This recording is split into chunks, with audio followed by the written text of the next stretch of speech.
చెప్పలేవు. చెప్పినా వాళ్ళు అర్థం చేసుకోరు. పదమ్మా, మన ఇంటికి వెళ్దాం. 2 రోజులు మన ఇంట్లో ఉంటే గొడవలన్నీ సద్దుమణుగుతాయి. తర్వాత నేనే మీ అత్తారింటికి తీసుకెళ్లి వదిలిపెడతాను. లేదు ప్రసాదు, నేను మన ఇంటికి వస్తే ఇంకా తప్పు చేసిందాన్ని అవుతాను. నా ఇంటికే వెళ్ళాలి. నువ్విప్పుడు అక్కడికి వెళ్తే నీ పరిస్థితి ఏంటో ఒక్కసారి ఊహించుకో అమ్మా. వెళ్ళేటప్పుడు మాధవ్ చూసిన చూపు నాకింకా గుర్తుంది. రాఘవ్ చూసిన చూపు నన్ను వెంటాడుతూ ఉంది. ఆ అవమానాలు మాటలు నువ్వు పడలేవు తల్లి. నిన్ను ఒక్క మాట అంటేనే తట్టుకోలేను నేను. ఇంట్లో అందరూ చేరి నిన్ను తప్పు చేసిన దానిలా మాట్లాడుతుంటే నేను తట్టుకోలేనమ్మా. పదమ్మా, మన ఇంటికి వెళ్దాం. వాళ్ళు కోప్పడినా పర్వాలేదు, కొట్టినా పర్వాలేదు ప్రసాదు. నేను ఆ ఇంటి కోడలుగా వెళ్తాను. నిజంగా నేను తప్పు చేశానని అందరూ నమ్మితే నేను ఏ శిక్ష అనుభవించడానికైనా సిద్ధంగా ఉన్నాను. నాకు తెలిసి నేను ఏ తప్పు చేయలేదు, మంచి చేయాలనుకున్నాను. అటు నా ఆడపడుచు బాధపడకూడదు, ఇటు నా అత్తారింటి వాళ్ళు బాధపడకూడదు అని నేను ఈ పని చేశాను. అది అర్థం చేసుకోకుండా వాళ్ళు తిడితే తిట్టునివ్వు. కాదని నేను మన ఇంటికి వచ్చాను అంటే తప్పు చేసింది కాబట్టి పారిపోయింది అంటారు. మొహం చూపించడానికి ధైర్యం చాలక పుట్టింటికి వెళ్ళి దాక్కుంది అంటారు.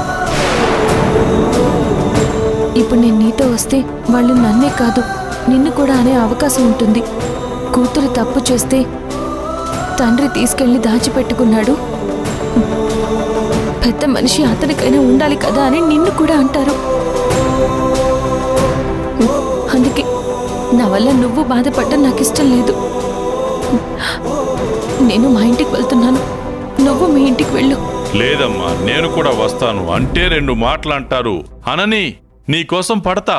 వద్దు ప్రసాదు, వాళ్ళు నన్ను ఏదైనా అంటే నువ్వు భరించలేవు. నిన్నేదైనా మాటలంటే నేను భరించలేను.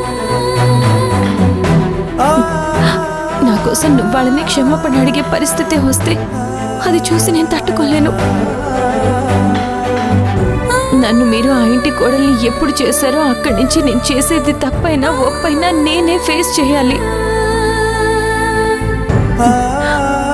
కన్నవారిని తీసుకొచ్చి అడ్డం నుంచో పెట్టడం పద్ధతి కాదు. నీ మాట కాదని వెళ్తున్నందుకు తప్పుగా అనుకోవద్దు ప్రసాద్. నన్ను క్షమించు, వెళ్ళొస్తాను. అలాగేనమ్మా, సరే, నీ ఇష్టం.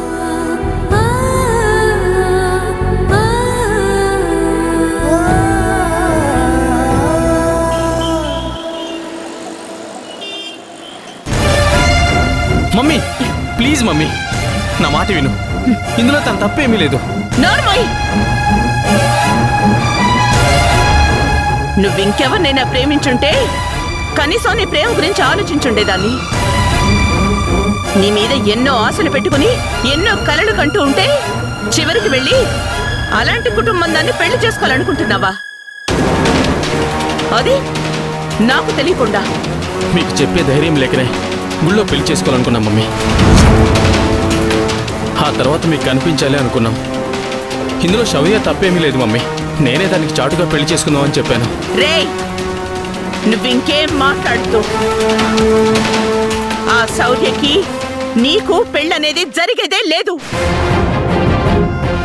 దాన్నే పెళ్లి చేసుకుంటాను, ఆ కుటుంబానికి అల్లుడవుతాను, వాళ్ళందరినీ తీసుకొచ్చి నా నెత్తి మీద కూర్చోబెడతాను అంటే